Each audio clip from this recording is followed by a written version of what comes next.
composer, because really the reality of a composer is that I'm sat at a desk and there's a computer and a keyboard and trombone and bits of stuff and whatever. But I like it really helps me to fantasize that I'm a painter in how I respond to things. And also sometimes it can help to talk about music and the creative process, to think about artists and painters, or at least it does for me, for lots of different reasons, to think about figurative art and abstract art, or to think about the difference between acrylic paints, watercolours, or sculpting in stone, or what it means to make art out of blood, or baked beans, or a taxidermatized goat on an old tyre, and responding to different mediums. So some artists have some work they do in paint and some work that they do in sculpture, maybe some performance art and video art. And I feel for me the equivalent of that is working with different types of performative musicians, working with jazz musicians or classical musicians or contemporary classical musicians, as I would hashtag the Ensemble Modern are in that category. It's like working with different materials of paint. And you have different visions for different media, but you also have to respond to different media in the way that a sculpture that works in stone might have an image of the type of figure that they're going to carve before they cut into the stone, but not until they cut into the stone. They have to respond to the stone, they have to respond to the seams in the stone, and this kind of thing. And I like these kind of similes and metaphors. They help me make art with the media that I work in.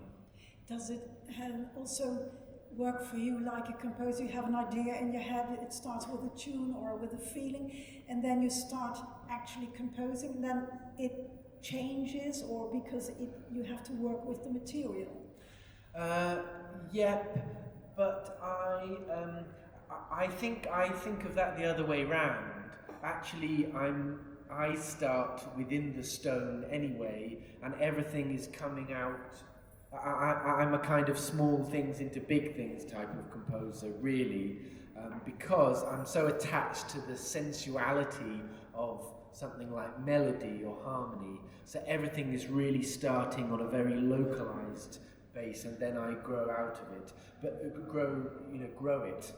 But some artists and some composers are the other way round, that it's kind of the concept is first, and then they go inward. Or it's also whether I like thinking also about music being like belly buttons. Every piece of music has an innie belly button and an outie belly button, and the outie belly button is how it communicates to a listener or to someone who may not be familiar with the language of music, and the innie belly button is all the nerdy stuff that most people who like music, that's the bit that we enjoy. And it could be Bach or bebop or pop music. Imagine you probably have met somebody who is into any one of those genres, and to them, to a bebop musician, they speak the language and they can recognize the licks and the shapes and the way the instrumentalists are communicating with each other. But to someone who doesn't know jazz or doesn't like jazz, it kind of just sounds like and a bunch of quavers. And the same with pop music. Some people who aren't familiar with pop music would say, oh, it's just all sound the same, unsa, unsa, unsa, three-chord trick. But as someone who's really in the language and they're really engaged with that innie belly buttonness of pop music, they hear the nuance of the production and all of these things. And music is often both of these things. And I can't remember what the question is, but there's also, I find this a really interesting thing, and some musics are more focused on innie, and so television music, probably music for adverts on the television, is the most outward, least innie music I can think of, because the whole point is to be immediately someone who hasn't seen this advert before, But anyway, this isn't a value system, it's just something I like thinking of. Whatever I think it will take to do, I always have voice recordings on my phone. I'm always recording on my bike, public transport, or on the loo or whatever. I often sit at the piano. I now have a piano, a real piano, for the last few months, which I'm finding really exciting. I just love the bodily experience of it. I love sitting in the vibrations of the piano. Acoustic pianos are amazing. You can just sit on them and feel the vibrations in your body. This already sounds good. So I love that. And also making things on DAWs, which are the program that people make electronic music on. I'll do anything that's coming. But usually a feeling is really important, and the melody is the first musical thing that comes.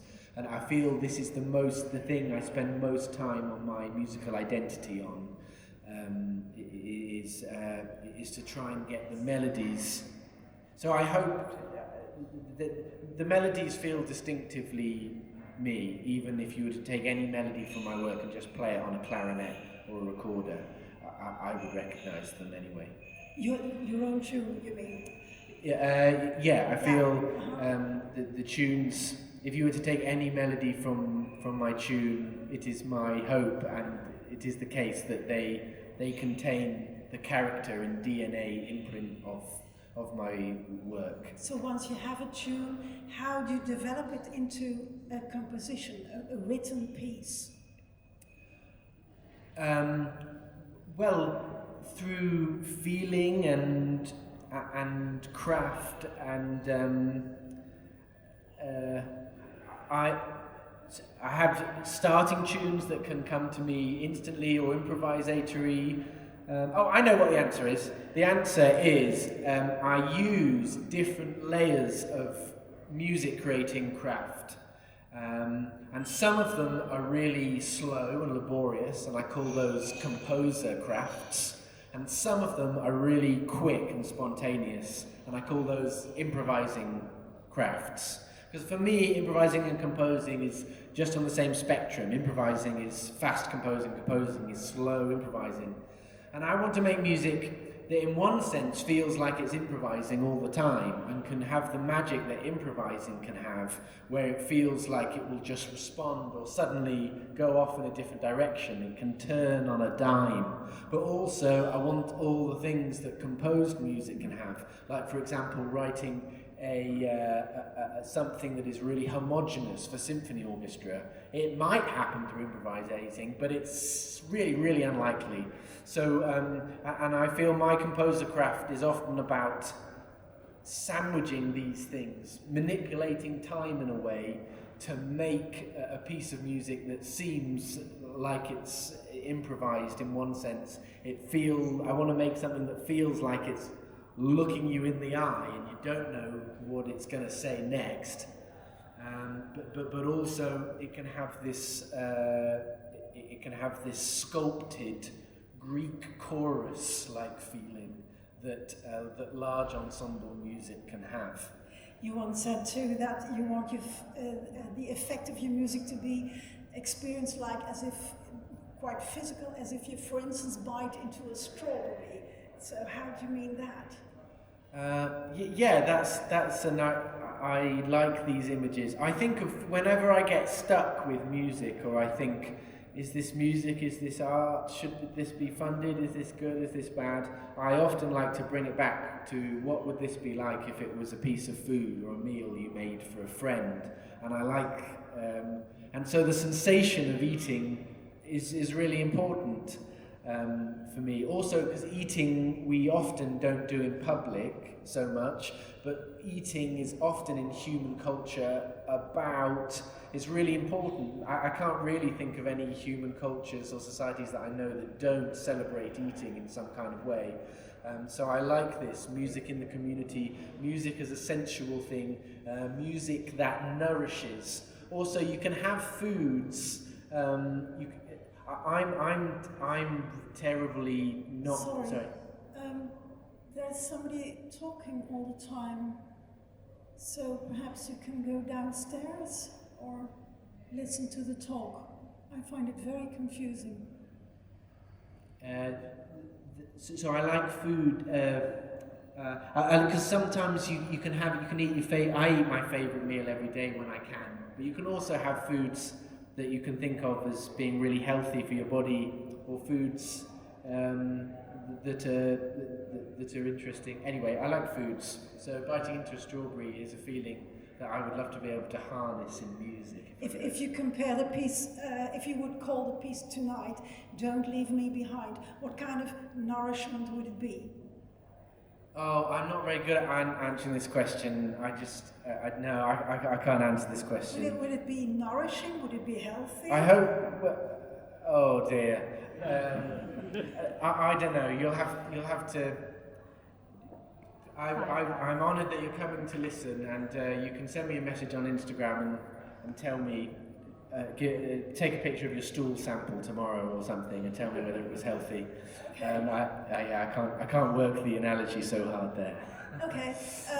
You wrote it for Ensemble Modern, with whom you've worked quite a lot. The piece has been performed 5 times.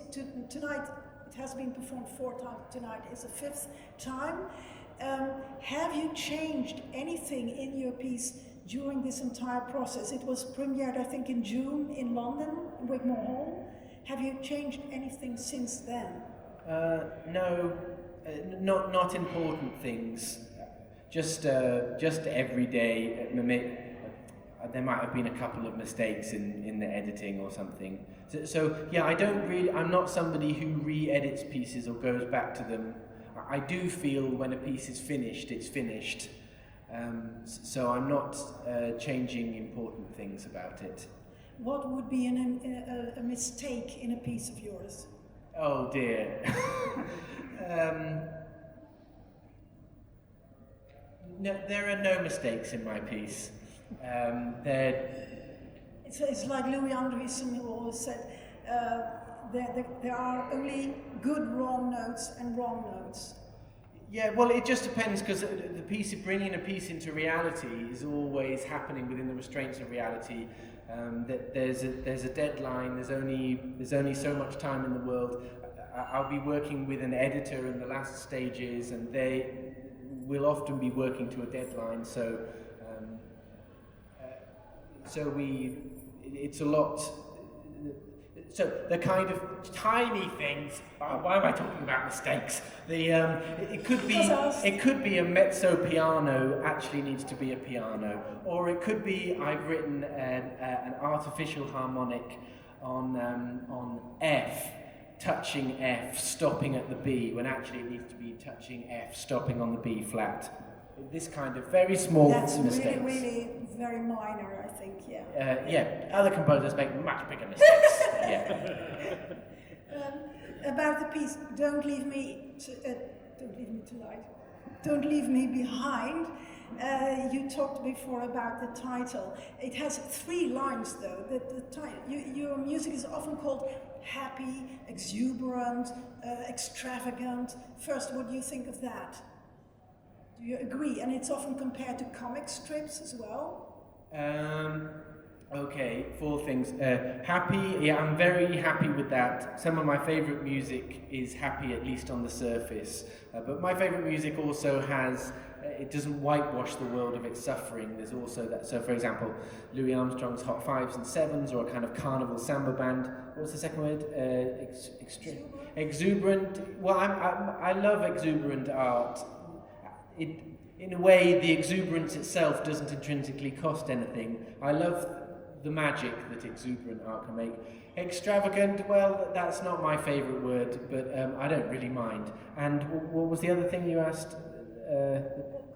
Comic strip. Well, yeah, that's interesting because this comic strip approach to music often, because I often find that people are using this because that has existed in the narrative of contemporary music for longer than what's actually happening in my music and a lot of other new musics. For example, a narrative that for a music that's existed for a few decades is when we're looking at John Zorn, who some of his more famous music is this very fast, cut up, 2 bars of this, 2 bars of this style, 2 bars of this style, and because John Zorn was talking about a composer called Carl Stalling, who was the composer for a lot of the cartoons, with Bugs Bunny cartoons. And so he would be, it's astonishing music. Bugs Bunny's walking along and it's a quote of Ravel, and Bugs Bunny does something else and it's a quote of someone else. It's changing every 2 bars. John Zorn kind of references this as an influence on him, and alongside with that John Zorn era of music, lots of the tape, all the PAs and the tape cutting and tape splicing and this kind of thing, and hip hop and then in the 90s, like I'm thinking Plunderphonics and this kind of narrative. So, and this is all related to some kind of cartoonness, because cartoons were working really fast like that decades before. And I think it's really interesting that I feel that this narrative of how music constructs meets something that is very much more of our times. It's this fast-paced digital maximalism world that we live in, of swiping and Instagram.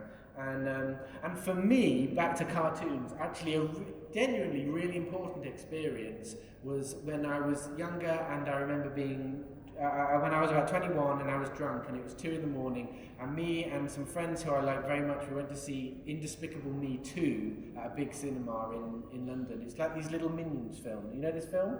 The Minions?